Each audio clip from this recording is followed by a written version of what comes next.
Director, what's the difference between a traditional Catholic and a radical traditional Catholic? I'm not an expert on the Catholic orders.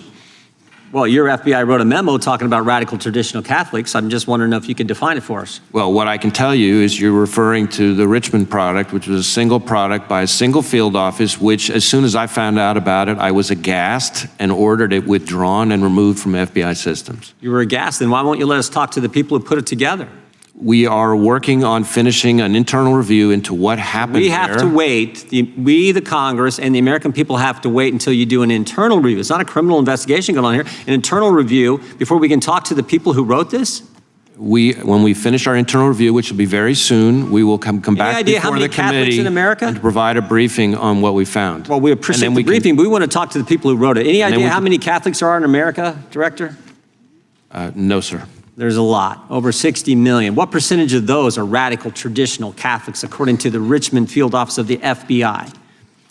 Again, that product is not something that I will defend or excuse. It's something that I thought was appalling and removed it. Let's read from that product, page 4 of that product. By the way, the copy you gave us, when can we get a copy that didn't have all these redactions on it? So we can actually see what the American taxpayers were paying for to see their rights, their First Amendment religious liberty rights attacked. Let me just read from page 4.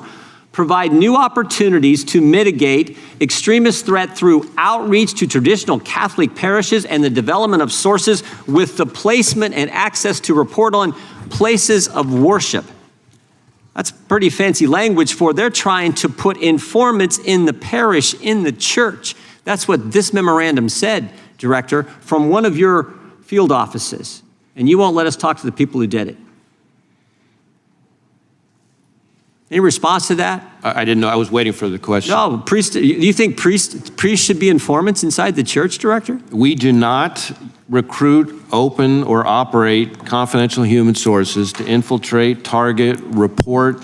But that's not what this said. It sounds like you were trying to do it in Richmond, Virginia. No, sir. No, sir. You weren't? This didn't happen? You can assure us that this didn't happen? That product did not, to as best as we can tell, result in any investigative action as a result of it. None. You know what the motivation for this was? Why would they even think about doing this? You know what the motivation was? Well, again, I think that's what our internal review will find, and I'd rather wait until I hear what the results of that internal review are. Well, I don't need an internal review. I can read the document. I assume you can do the same, because it says right there on the same page. Richmond assesses extremist interest in radical traditional Catholics is likely to increase over the next 12 to 24 months in the run-up to the next general election. Same paragraph. Events in which extremist and radical traditional Catholics might have common cause include legislation, judicial decisions in such areas as abortion rights, immigration, affirmative action, and LGBTQ protections. It's politics. That's the motivation. In the run-up to the next election, and they talk about the border, affirmative action, and abortion rights. It's total politics. I mean, I think it's interesting that we just got a decision from a bunch of Catholics who sit on the United States Supreme Court relative to affirmative action. Politics was the total motivation here, and that's what's scary. That's what's, I think, so frightening, and how this happens, I don't know. And 5 people signed off on it. 5 people, including the Chief Division Counsel at the Richmond Field Office. I'd like to talk to this lawyer. And a lot of people in this room went to law school, get a course on the Constitution, talks about the First Amendment. I find that really scary.